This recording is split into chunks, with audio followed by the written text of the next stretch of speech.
ఈ నిద్రపోతున్నప్పుడు తుఫాన్ ఏం చేస్తుంది? చెలరేగుతుంది. భయంకరమైన తుఫాన్. వీళ్ళు భయపడ్డారు శిష్యులు. మేము నశించిపోతున్నాం, నీకు చింత లేదా లే అని. ఆయన లేచాడు. ఒక్క గద్దింపు, ఆగు అన్నాడు, అంతే. వెంటనే ఏమైపోయింది? నిమ్మళమైపోయింది. రాజు రంకి లేచాడు నిద్రపోయాడు. ఈ రంకి లేచినంతసేపు దేవుడు మౌనంగా ఉన్నాడు. ఇప్పుడు ఆయన లేచాడు, ఈ నిద్రపోయాడు.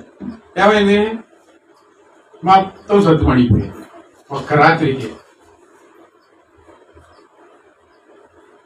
శత్రువులైనా, మీ జీవితంలో మిమ్మల్ని బెదిరించే ఆటుపోట్లైనా ఆయన మౌనంగా ఉన్నంతసేపు అవి చెలరేగుతాయి.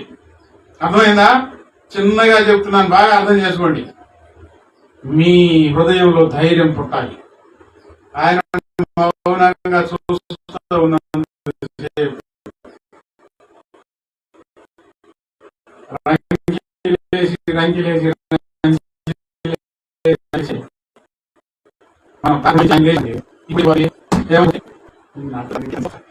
అనగానే ఏం లేచి వచ్చాయి.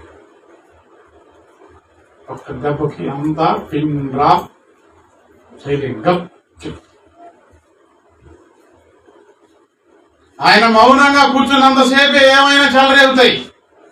ఆయన లేచాడో 18వ అధ్యాయంలో